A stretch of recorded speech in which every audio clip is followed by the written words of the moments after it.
Assalomu alaykum hurmatli mehmonlar va qadrli obunachilar. Yangi videomizga xush kelibsiz. Siz YouTube olamidagi muhtasham kanalni ko'rib turibsiz. Sarlavhasidan ko'rib turganingizdek, bugun ham ko'pchilik obunachilarimiz tomonidan ko'p marotaba so'ralgan mavzulardan biri haqida ma'lumot berib o'tamiz.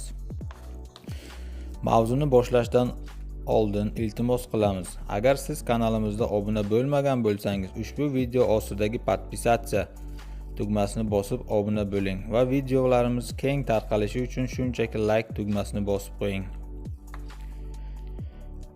Azizlar, barchangizga kattakon rahmat. Tayyor bo'lsangiz mavzuni boshladik. Tovuqlar tez va sifatli tuxumlash uchun ularning maxsus tayyorlangan kombikorma bilan qat'iy rejim asosida boqish talab etiladi. Kombikorma barcha turdagi parrandalar uchun eng zarur va foydali bo'lgan ozuqalar aralashmasidan foydalanib tayyorlanadi. Kombikormaning asosiy qismini makka jo'xori hamda bug'doy tashkil etadi. Hozir sizlarni kombikormaning maxsus retsepti bilan tanishtirib o'taman. Demak, 1 kilogramm sifatli kombikormaning tarkibi quyidagi ozuqalardan iborat bo'lishi kerak. 300 gram makka jo'xori, 300 gram bug'doy, 200 gram arpa, 200 gram shirot va unga ozgina tuz hamda 2 osh qoshiq o'simlik yog'i qo'shilishi kerak. Ushbu ozuqalarga, ya'ni qo'shimcha tarzda mineral va vitaminlar qo'shib bersangiz ayni muddao bo'ladi.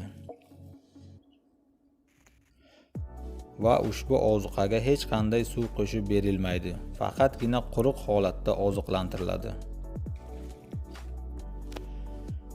Xo'sh, bunday kombikormaning afzalliklari nimalardan iborat? Birinchi, tovuqlar ko'p tuxum yetkazadi. Ikkinchi, tovuqlarning hazm qilish sistemasini kuchaytiradi. Uchinchi, tovuqlarning o'sishi hamda rivojlanishini oshiradi. Oxirgisi esa ularning turli kasalliklarga chidamliligini kuchaytiradi. Ko'pchiligimiz oramizda shunday yanglish tushuncha borki, tovuq qanchalik semiz bo'lsa, shunchaki tez va sifatli tuxum beradi deb o'ylaymiz. Lekin aslida faqatgina o'rtacha holatda yaxshi va sifatli tuxum yetkazib bera oladi. Ekraningizdagi jadvalda tovuqlarning yoshi, ya'ni ularning necha haftalik bo'lganligiga qarab ularga, ya'ni tovuqlarning har bir donasi uchun necha gram miqdorda kombikorma berish kerakligi haqida tushuncha berib o'tilgan.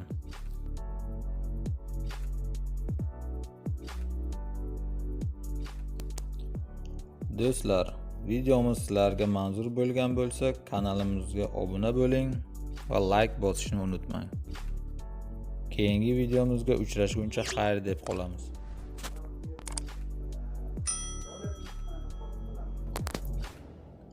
Assalomu alaykum hurmatli mehmonlar va qadrli obunachilar. Yangi videomizga xush kelibsiz. Siz YouTube olamidagi muhtasham kanalni tomosha qilyapsiz. Bugun ham ko'pchilik obunachilarimiz tomonidan ko'p marotaba so'ralgan mavzulardan biri jo'jalarning kasalliklariga qarshi amalga oshirilishi kerak bo'lgan ishlar haqida ma'lumot berib o'tamiz. Mavzuni boshlashdan oldin iltimos qilamiz. Agar siz kanalimizda obuna bo'lmagan bo'lsangiz, ushbu video ostidagi podpisatsiya tugmasini bosib obuna bo'ling.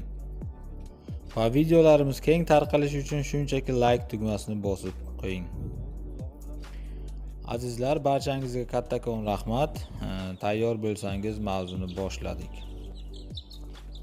Agar siz jo'ja boqish haqidagi oldingi qismlarni ko'rmagan bo'lsangiz, ushbu video ostidagi manzil orqali o'tib bemalol ko'rib chiqishingiz mumkin. Barchamizga ma'lum bo'lgan qoida, kasallikni davolashdan oldin avvalroq uni oldini olish kerak. Bu qoida parrandachilik bilan shug'ullanmoqchi bo'lgan har bir shaxs uchun ham tegishlidir. Ko'pchilik yangi ochib chiqqan jo'jalarga 3 kunlik bo'lgandan so'ng antibiotiklar berish kerak deb hisoblashadi. Lekin bu dorilar normal mikroflorani shakllantirilmagan yangi ochib chiqqan jo'jalarga zarar yetkazilishi mumkin. Jo'jalar ochib chiqqan birinchi kundan boshlab 1 litr suvga hisoblab 2 choy qoshiq shakar qo'shib bering. Bu jo'jalarning stressga tushgan ehtimolini yuqori darajada kamaytiradi. Va yana 3-4 kun o'tgach, jo'jalarning o'sish va immuniteti rivojlanishi uchun ularga vitaminlar, minerallar, ya'ni Nutril yoki Chiktonik berish tavsiya etiladi. Vitaminlarning me'yoriy qo'llanmasini qutisi ichidagi yo'riqnomaga to'la-to'kis batafsil yozib chiqilgan. Biz sizga yo'riqnomani butunlay o'qib bera olmaymiz. Shuning uchun yo'riqnomani to'liq o'qib chiqib, undagi ko'rsatmalar bo'yicha amallarni bajarishingizni so'raymiz.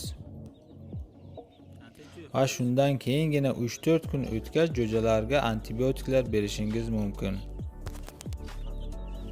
Kasalliklarni oldini olish va jo'jalardagi immun tizimini rivojlantirish uchun quyidagi dorilar tavsiya etiladi. Furazolidon.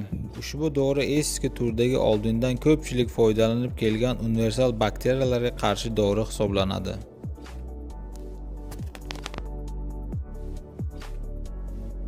Tetrasiklin.